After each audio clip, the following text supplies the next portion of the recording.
রাজ্য রাজ্য রাজ্য কে কে ডাকছে আমায়? কে আপনি? কোনো উত্তর না পেয়ে রাজ্য উঠে দাঁড়ালো। এখনো কেউ তাকে ডেকেই যাচ্ছে।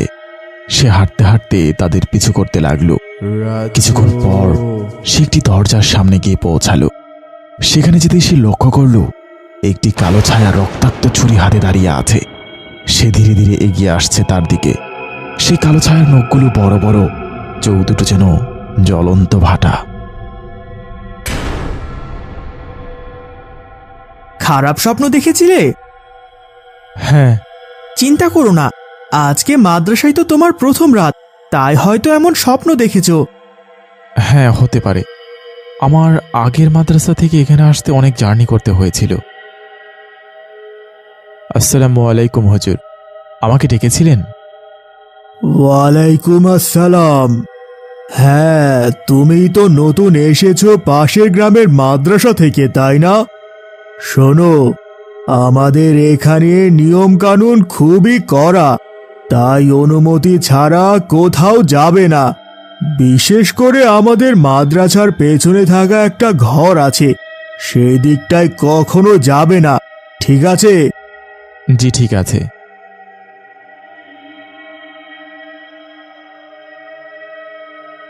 ইস, আর ভালো লাগে না মাদ্রাসার খাবার। আমার তো বাইরে গিয়ে কিছু ভাজা পোড়া খেয়ে আসতে ইচ্ছে করছে। হ্যাঁ, বাইরে যেতে তো আমারও ইচ্ছে করছে, কিন্তু অনুমতি ছাড়া তো বাইরে যাওয়া নিষেধ। না, ভুলেও অনুমতি দেবে না, কিন্তু আমার কাছে উপায় আছে। একটা গোপন পথে যাওয়া সম্ভব। কিন্তু হুজুর তো... আরে, এত চিন্তা করো না, ওই পথে কেউ যায় না।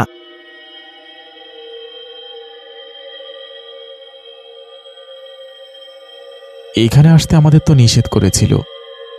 হ্যাঁ, এখানে আসা কঠিনভাবে নিষেধ, কিন্তু বাইরে যাওয়ার গোপন পথ একটাই। না না, ভুলেও না, এই দরজা কখনোই খোলা যাবে না। আমরা দেওয়াল বেয়ে ওই পাশে নামবো। তারা সেই দেয়াল টপকে নেমে গেল। কিন্তু রাজ্য যখন নামবে, সে একটা শব্দ শুনতে পেল ওই দেওয়ালের পাশ থেকে, কিন্তু সে কিছুই বলল না। আচ্ছা, তুমি তো বলেছিলে দেয়ালের ওই পাশের দরজাটা কখনো খোলা যাবে না, কিন্তু কেন? হয়তো এখান দিয়ে বের হওয়ার পথ আছে বলে সবাইকে আগে থেকে সেই পথ দিয়ে না যাওয়ার কথা বলেছে। আর নয়তো সত্যি এখানে কোনো রহস্য লুকিয়ে আছে, কিন্তু কি সেটা আমিও জানি না। ও, কিন্তু আমার মনে হয় না শুধুমাত্র ভয় দেখানোর জন্য ওই দরজা থেকে আমাদের দূরে রাখার নির্দেশ দেওয়া হয়েছে।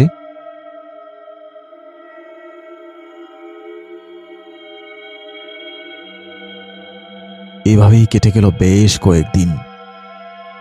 একদিন রাতে হঠাৎ করে কেউ যেন তার নাম ধরে ডাকছে। সে উঠে বসল। রাজ্য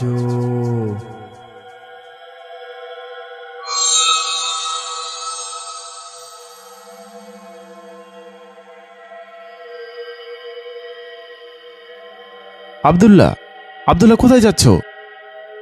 আব্দুল্লাহ কোনো কথা না বলে হাঁটতে লাগলো। রাজ্য তাকে ডাকতে ডাকতে তার পিছু হাঁটতে লাগলো। হাঁটতে হাঁটতে তারা পৌঁছালো সেই দরজার সামনে, কিন্তু দরজাপতি আসতেই রাজ্য তাকে আর খুঁজে পেল না। তুমি কোথায় গেলে? আর ওই দরজাটা? সে লক্ষ্য করল দরজার পেছন থেকে কেউ সজোরে ধাক্কা দিচ্ছে। সে ভয় পেয়ে গেল, কিন্তু দরজাটা খুলল না। সে ভয় পেয়ে ফিরে যাবে, এমন সময় সে আবার আব্দুল্লাহর কণ্ঠ শুনতে পেল। রাজ্য, রাজ্য, বাঁচাও আমাকে, রাজ্য! কে? আব্দুল্লাহ, ভেতরে তুমি? বন্ধু, আমি তোমার সাথে মজা করতে গিয়ে এখানে এসে লুকিয়েছিলাম, কিন্তু দরজাটা আটকে গেছে, আমি বের হতে পারছি না। দরজাটা খোলো। কিন্তু দরজা খোলা তো নিষেধ। আজ আমি হুজুরকে ডেকে আনছি। তুমি কি আমাকে শাস্তি দিতে চাও? আমি হুজুরের কথা অমান্য করে এখানে এসেছি। এখন হুজুর যদি জানেন, আমাকে অনেক বড় শাস্তি দেওয়া হবে। তুমি দয়া করে দরজাটা খুলে দাও রাজ্য, কেউ জানবে না। কিন্তু রাজ্য, আমি তোমার বন্ধু, বন্ধুর জন্য এইটুকু করবে না? সে দরজাটা খুলে দিল, কিন্তু দরজা খুলতে প্রবল একটা বাতাস অনুভব করলো সেই রুমটাই।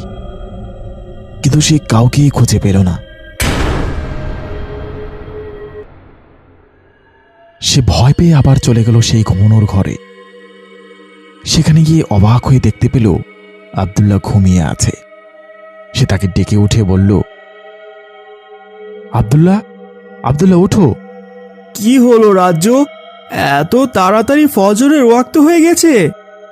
না, তুমি কোথায় গিয়েছিলে? তুমি কি বাইরে গিয়েছিলে? এত রাতে আমি কেন বাইরে যাব? আমি তো ঘুমাচ্ছি রাজ্য, তুমিও ঘুমিয়ে পড়ো, খুব ঘুম পাচ্ছে। রাজ্য, ওঠো, নামাজের সময় হয়ে গেছে। রাজ্য, এই রাজ্য, জি হুজুর। ফজরের আজান দিয়েছে, তুমি কি শুনতে পাও না? এত দেরি করছো কেন? আমি দুঃখিত, আমি এখনই অজু করে আসছি।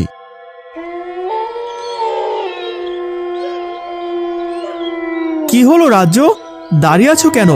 চলো অজু করে ফেলো। তুমি কি এখানে কাউকে দেখেছিলে? কাকে দেখব?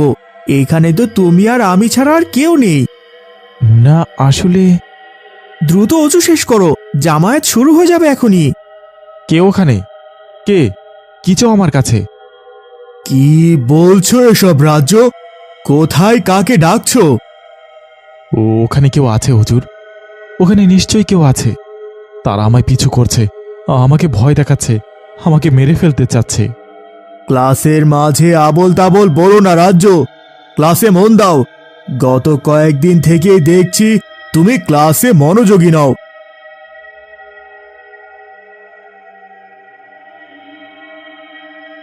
রাতে ঘুমানোর সময়ও তার নাম ধরে ডাকতে থাকে সেই জিনগুলো। সেই ভয়ঙ্কর জিনগুলো চারপাশে ঘিরে থাকে তার।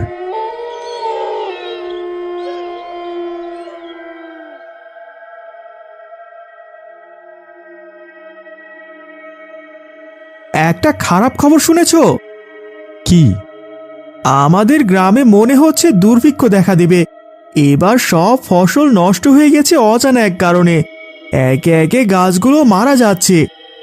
হ্যাঁ, আমি শুনেছি মরা মাছও নাকি ভেসে উঠেছে আমাদের নদীতে। এগুলো কি হচ্ছে আমাদের গ্রামে? সবকিছু আমার জন্য হচ্ছে, আমার জন্যই সারা গ্রামের এত খারাপ অবস্থা। প্রতিনিয়ত এইসব ঘটনা ঘটার জন্য সে পড়ালেখায় মনোযোগী হতে পারছিল না, খাবার খেতে পারছিল না, ঠিকমতো ঘুমও হচ্ছিল না। দিনে দিনে তার চেহারায় কেমন যেন একটা পরিবর্তন লক্ষ্য করা গেল। চোখের নিচে কালো হয়ে উঠেছে। কি করছো এসব রাজ্য? তুমি ঠিক আছো? আজকে কয়েকদিন থেকেই দেখছি তোমার এই অবস্থা। সব ঠিক আছে তো? এখানে বলা যাবে না, চলো আমরা অন্য জায়গায় যাই। আচ্ছা ঠিক আছে, তুমি শান্ত হও, আমি তোমার সাথে আছি। ওই দরজাটার কথা তোমার মনে আছে? হ্যাঁ, কিন্তু কেন? কি হয়েছে? আসলে একটা রাতে ভুল করে আমি ওই দরজাটা খুলে দিয়েছিলাম। কি বলছো এসব? তুমি কিভাবে দরজাটা খুলে দিলে এত নিষেধাজ্ঞার পরেও? আমি জানি না, আমি ভেবেছিলাম ওই দরজাটার পিছনে তুমি, তাই আমি খুলে দিয়েছিলাম। কিন্তু তারপর কি হয়েছিল বলো আমাকে। ওই দরজাটা খোলার পর থেকেই কিছু জিন আমাকে তাড়া করে চলেছে। তারা সারাক্ষণ আমার চারপাশে ঘুরে আমাকে ভয় দেখায়, আমাকে মেরে ফেলতে চায়। আমি বিরাট ভুল করে ফেলেছি বন্ধু, আমাকে বাঁচাও, আমাকে বাঁচাও।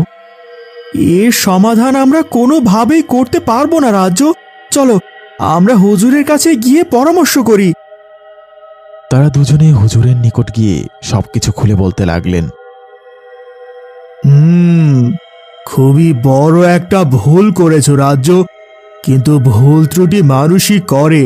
তাই তোমাকে আমি কোনো শাস্তি দেব না এবারের জন্য, কিন্তু এই ভুলের প্রায়শ্চিত্ত তোমাকেই করতে হবে। জি হুজুর, আমি অবশ্যই করব, আপনি আমাকে নির্দেশ দিন। কিন্তু হুজুর, ওই ঘরে ঠিক কেন দরজা খোলা নিষিদ্ধ ছিল আপনি কি আমাদের বলতে পারেন? দীর্ঘ কয়েক বছর আগ থেকেই এই গ্রামে অনেক খারাপ জিনের প্রকট করছিল। এরা বিভিন্নভাবে মানুষের ক্ষতি করত এবং মানুষকে মেরে ফেলত। এমনকি অনেক অনেক মানুষকে ওরা গুম করে ফেলেছিল। তাই আমাদের পূর্বপুরুষ থেকেই যারা হুজুর ছিলেন এবং ইসলামের গুরুত্বপূর্ণ জ্ঞান অর্জন করেছিলেন, তারা ওই মন্দ জিনগুলোকে বন্দি করে রাখতে আরম্ভ করে। আর এভাবেই ধীরে ধীরে ওইসব জিনদের থেকে মানুষকে রক্ষা করার দায়িত্ব পালন করতে থাকি আমরা। কিন্তু এগুলো এতটাই শক্তিশালী ছিল যে তাদের একসাথে বন্দি করে রাখাটাও বড়ই জটিল ছিল। তাই মসজিদের পাশেই আমরা একটা ঘরে তাদেরকে বন্দি করে রেখেছিলাম, যেন সব সময় সেখানে কোরআন তেলাওয়াত হয়। সেখানে তারা তাদের শক্তির কোনো অপব্যবহার করতে না পারে। আর সেই ঘরটা ছিল তোমাদের ভবনের পেছনে থাকা ওই ঘরটাই। কিন্তু রাজ্য সেই দরজাটা খুলে যুগ যুগ ধরে যে দানব জিনগুলো বন্দী ছিল তাদেরকে মুক্ত করে দিয়েছে, যার কারণে তারা ক্ষিপ্ত হয়ে আছে আমাদের ওপর এবং যে কোনো সময় তারা আমাদের ওপর হামলা করতে প্রস্তুত। তাহলে এই কয়েকদিনের মধ্যে তারা আমাদের ওপর হামলা করেনি কেন? দীর্ঘ কয়েক বছর যাবৎ বন্দী থাকার কারণে তারা এখনো নিজেদের সকল শক্তি খুঁজে পায়নি। তাই তারা পুরো গ্রামের ফসল, মাছ, গাছপালা ধ্বংস করতে পারলেও মানুষের ভয়ঙ্কর কোনো ক্ষতি করতে পারছে না। কিন্তু খুব শীঘ্রই তারা তাদের ক্ষমতা পেয়ে যাবে, আর তখন আর কোনো রেহাই আমাদের হবে না। এখন আমাদের কি করা উচিত? এই ভয়ঙ্কর জিনদের দল থেকে মানুষকে রক্ষা করার মতো শক্তি আমাদের কারোরই নেই। একমাত্র আমাদের সকলের ওস্তাদ মোস্তফা হুজুরের কাছে গেলেই এর কোনো উপায় সে করতে পারবেন। কিন্তু সমস্যা হচ্ছে ওস্তাদ বর্তমানে বড়ই অসুস্থ, যে কোনো সময় তিনি ইন্তেকাল করতে পারেন। কিন্তু যদি ওনার কাছ থেকে পড়া পানি আনা সম্ভব হয়, তাহলেই আমরা রক্ষা করতে পারি এই গ্রামকে এবং এই গ্রামের মানুষগুলোকে। কোথায় পাওয়া যাবে তাকে? পাশের গ্রামের চিকিৎসালয়ে তার চিকিৎসার ব্যবস্থা চলছে, কিন্তু সেই গ্রামে যাওয়ার একটাই পথ, সেটা হচ্ছে নৌকা। তাই তোমরা এখনই রওনা হও। তারা দুজনে রওনা হলো নৌকা দিয়ে। সেখানে পৌঁছতে পৌঁছতে সন্ধ্যা হয়ে গেল। হাসপাতালে গিয়ে তারা খুঁজে পেল ওস্তাদের ছেলেকে। আপনি তো ওস্তাদ মোস্তফার ছেলে, তাই না? জি, ঠিক বলেছেন। কি দরকার আপনাদের? ওনার সাথে দেখা করা আমাদের ভীষণ প্রয়োজন। আপনারা দেরি করে ফেলেছেন। আজ সন্ধ্যায় আমার বাবা ইন্তেকাল করেছেন। ইন্না লিল্লাহি ওয়া ইন্না ইলাইহি রাজিউন। কি বলছেন আপনি? এখন কি হবে আমাদের? গ্রামকে আমরা কিভাবে রক্ষা করব? আপনারা কি সুমনাপুর গ্রাম থেকে এসেছেন? দাঁড়ান, আপনাদের জন্য আমার বাবা কিছু রেখে গিয়েছেন। ওস্তাদের ছেলে তাদের এক বোতল পানি এনে দিলেন এবং একটি চিঠি নিয়ে এলো তাদের কাছে। আমার বাবা অতি প্রাকৃতিক একজন মানুষ ছিল। তার সাথে জিনদের খুবই ঘনিষ্ঠ সম্পর্ক ছিল। তিনি যেমন খারাপ জিনদের বন্দি করতেন, তেমনি তার সাথে ভালো জিনদেরও সম্পর্ক ছিল। আমি জানি না কিভাবে আমার বাবা মৃত্যুর কয়েক ঘন্টা আগেই এক বোতল পানিতে কিছু সূরা পড়ে এই পানিটি আমাকে দিয়েছিলেন। তারপর বললেন যে কয়েকটা ছেলে আসবে এই পানির জন্য। যদি তিনি ততক্ষণে বেঁচে না থাকেন, তাহলে যেন আমি এই পানি আপনাদের নিকট পৌঁছে দেই। ওস্তাদ অনেক বড় উপকার করেছেন আমাদের জন্য। এখন এই পানি পারে আমাদেরকে রক্ষা করতে। জি, কিন্তু দেরি করবেন না। এতদিন অবধি আপনাদের সুরক্ষার জন্য চেষ্টা করে গিয়েছেন আমার আব্বার জিন বন্ধুরা। আমার আব্বা কয়েকজন ভালো জিন আপনাদের সুরক্ষার ক্ষেত্রে নিয়োগ করেছিলেন, তাই এখনো কেউ মারা যায়নি ওই গ্রামে। কিন্তু এখন যেহেতু আমার আব্বা মারা গিয়েছেন, তাই আপনাদের রক্ষার মতো আর কেউ নেই। তাই যত দ্রুত সম্ভব আপনারা এখনই এই পানি নিয়ে পুরো গ্রামের সীমানায় ছড়িয়ে দিন।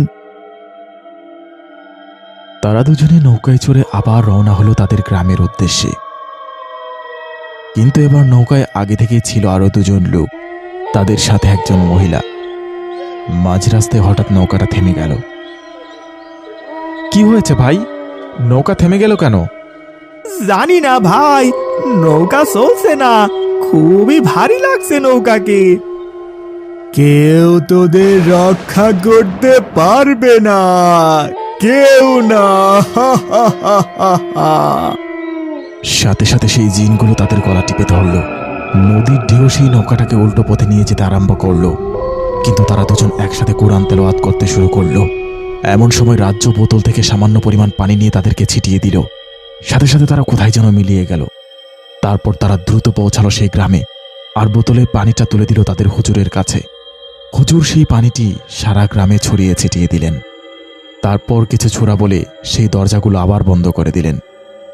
রাজ্য, তুমি ভুল করলেও তাকে শোধরাবার জন্য অনেক ভালো কাজ করেছো, মাশাআল্লাহ। আর আব্দুল্লাহ, তুমি প্রতিটা মুহূর্তে রাজ্যের সাথে থেকে নিজ গ্রামের জন্য কাজ করে গেছো। আমি তোমাদের জন্য গর্বিত। আরো অনেক দিন বেঁচে থাকো বাবারা।